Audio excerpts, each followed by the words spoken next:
Yesterday, we witnessed one of the ugliest sell-offs in Tesla in a very long time, and it was amidst the fallout between Trump and Elon Musk on Twitter and Truth Social, their respective social media platforms yesterday, that really got this thing going down hard. And part of the reason for this is because Trump and Elon Musk have been very close allies in the political hemisphere recently, but that kind of all came to roost yesterday.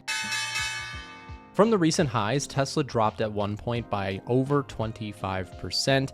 Considering this is a 7 or 8 day window, that is a pretty phenomenal move for one of the largest companies in the S&P 500. And I found this graphic yesterday, which might help to explain a little bit of the play-by-play activity that went down yesterday. So let's just get into it. Widening losses, Tesla shares sink as Trump and Musk trade barbs. Trump says, "I'm very disappointed in Elon Musk." And you can see that kicks things off. Then in retaliation, and there were some things, there was some tensions that were high before this between Trump and Elon Musk. It seems pretty clear in the last week or so that perhaps that kind of Oval Office formal goodbye was maybe not as formal as we previously had thought, because there's some heavy scrutiny here recently of the Trump bill, right? The big, beautiful bill. Elon Musk believes they should just throw it out and that it is not a good one at all. And so, of course, that is driving some serious tension between the two of them. So Trump says, "I'm very disappointed in Elon." Musk says, "Without me, Trump would have lost the election," and adds, "Such ingratitude." Then Trump says, "I asked him to leave. He just went crazy." And specifically, I believe that the "he just went crazy" part was when specifically there was some part of the plan that was not favorable towards the Tesla side of things, right? Or the EV side of things. There was some components in there that were not super favorable to Elon Musk and his company, of course, Tesla and SpaceX and all that sort of thing. And so Trump is saying, he blew up when he realized maybe there was not such favorable conditions for his companies. In response, Musk says, "That's such an obvious lie, so sad." And you can just see the reaction from the stock during all this was just pure and utter bloodbath, right? We saw a massive drop in the share price, and it takes a lot to get such a big company to drop 17% in a day, which was absolutely crazy to say the very least. I wanted to share my thoughts on this because I am a Tesla shareholder and I got pretty hit hard by this. Now, I will say I have a really good entry price on Tesla. I was able to buy it during all of the crazy sell-off that we saw back in March and April, and so I'm still sitting on some gains with this stock and do intend to hold my position. However, I'm not gonna lie, I was kicking myself a little bit yesterday because my position had gotten very big due to the massive gains that the stock has done in my portfolio. At one point I was sitting up like 50+% in my positioning, and I'm kicking myself because I'm thinking, obviously, shoulda, coulda, woulda, closed out some of the trade or at least reduced my position size, but we can't do anything about what we didn't do. So with that in mind, what am I doing now with my Tesla shares? Well, there's some pros and cons that come out of this, believe it or not.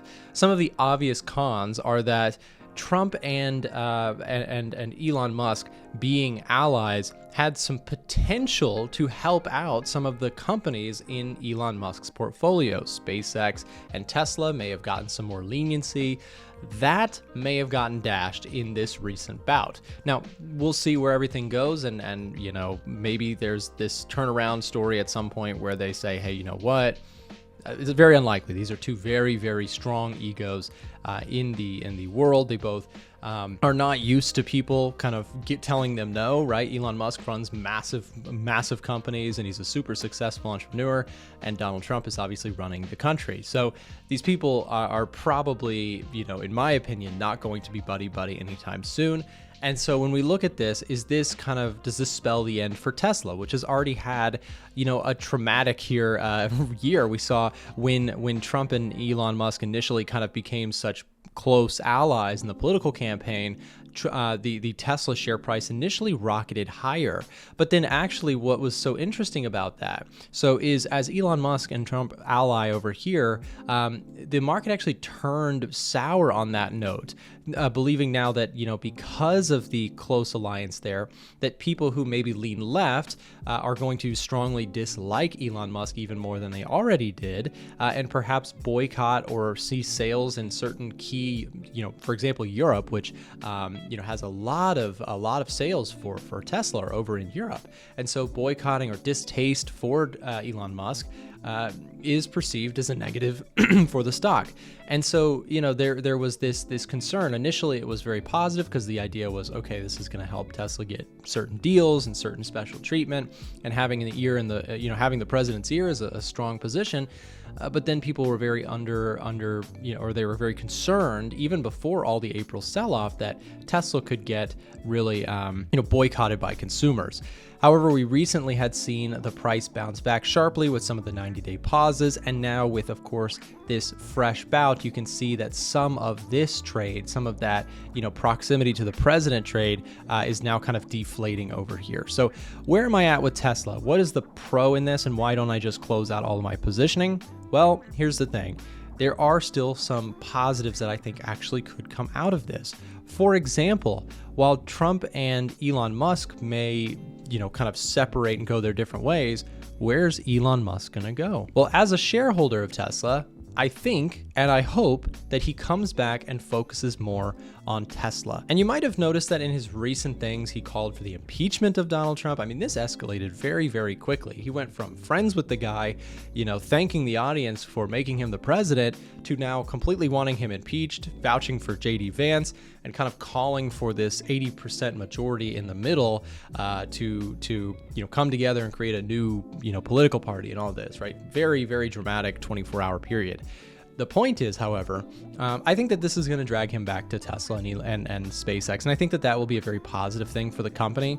Even though this guy is very, volatile and has big opinions on things, and believes strongly about many different aspects of politics and all these things, at the end of the day, his claim to fame, his reason for being at the table at all, is because of his portfolio of really powerful companies, right? SpaceX and Tesla and all these things. So I do think that if Elon Musk wants to play the long game, which he mentioned wanting to be in the political hemisphere for the next 40 years, saying here, and some food for thought as they ponder this question, Trump has 3.5 years left as president, but I will be around for 40 plus years.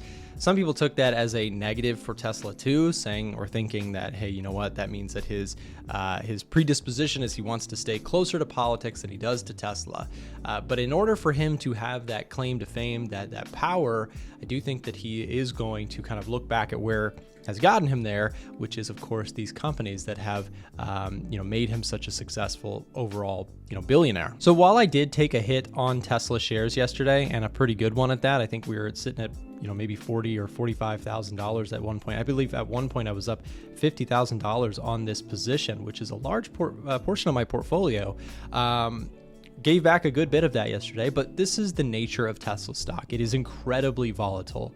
That is the if you can't take the heat, stay out of the kitchen kind of thing with this stock, because this one is very, very volatile. And it's so volatile because of its very high valuations. You can see its valuation has gone especially sky high recently with some unimpressive data in terms of their earnings report. Take a look at their income statement for Tesla and you can see it's not been super impressive. So why still own the stock? Well, Tesla is and always kind of has been a very speculative position for me. I've done really well in the stock over the years, but this is a speculative stock. And what I mean by that is that a lot of the ideas around Tesla are ideas of the future, ideas of tomorrow, and they don't have clear and present massive revenue to speak of to at least validate their very, very high valuation. The idea behind Tesla is that Tesla announcing things like robotaxi, which is supposed to be coming very soon in coming days, this is something that their main goal, right? They have a launch date of June 12th. Initial fleet, the service will begin with a fleet of about 10 vehicles. If the Austin launch is successful, Tesla plans to rapidly expand the fleet to thousands of vehicles and places all over the world, right? The robotaxi is around the corner kind of concept is part of the big story. This could be a big disruptor to transportation in general, and could make Tesla a very, very successful, it already is a very successful company, but it could really shoot the valuation into a more appropriate one over time. But again, very speculative, because it could do that, but it also could not do as much as people thought, or maybe there's delays or further delays in the robotaxi launches. There's also the idea of robotics with this company and AI, and how this company is truly, in my opinion, a tech company. It is not necessarily, a lot of people like to call it just a car company. I think it's much more than that. I think that, Elon Musk, while very controversial, a hothead, says all these sorts of crazy different things. When he's in the driver's seat, he has a clear track record of being a very successful entrepreneur and CEO. And so I'm sticking with the stock at this time. However, I will admit that if we do get some upside move in Tesla, I'm not going to make the same mistake twice. This is too big of a position in my account at this time. And I do plan to trim back the trade a little bit because I'm still sitting on, even with the crazy sell-off, I'm sitting on like 26% gains on this stock. So if we do get a pop in the coming days, what I'll probably do is trim back the position and look to add that money into other stocks that I like, just to spread it out a little bit more.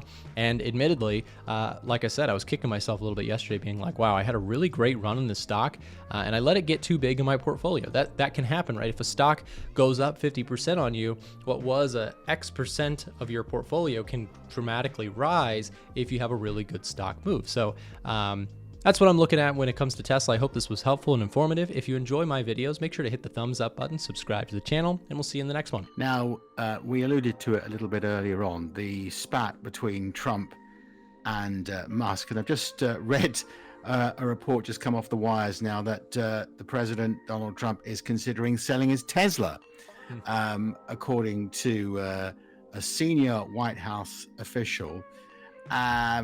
If you remember, it was quite a thing, wasn't it, when that red Tesla he purchased when he was trying to help Elon Musk promote his company, which was a lot of eyebrows were raised during that particular media conference.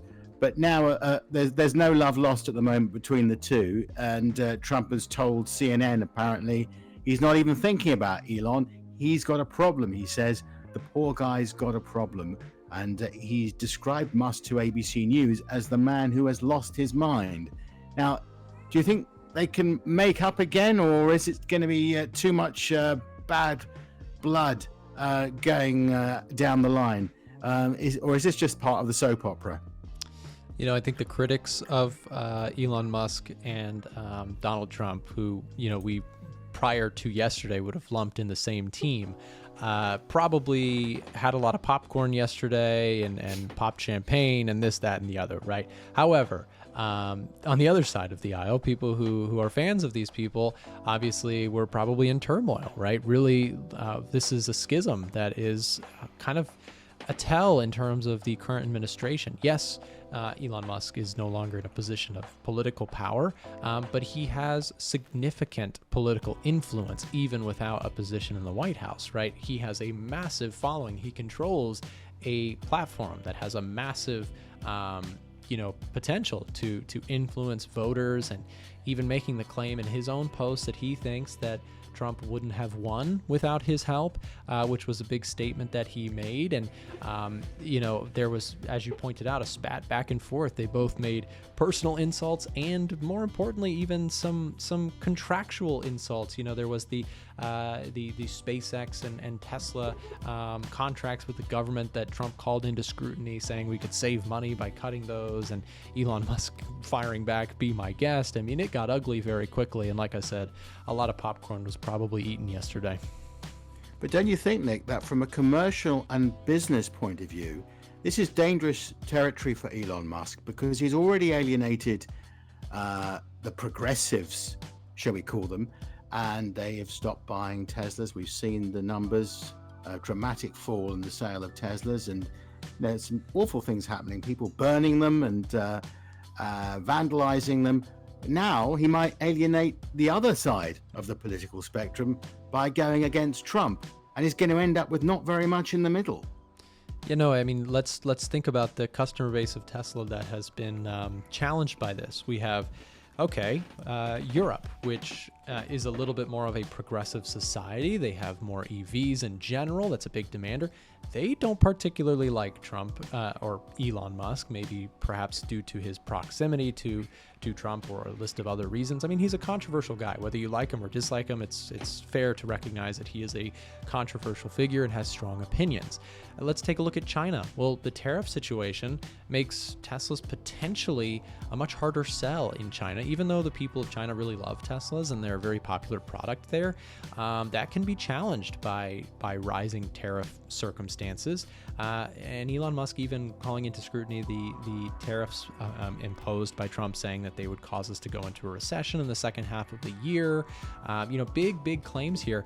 And then to your point, yes, this alienates the other side that maybe was showing up to support him. Of course, there will still be people who, side with Elon on all this and maybe still go buy and support his cars.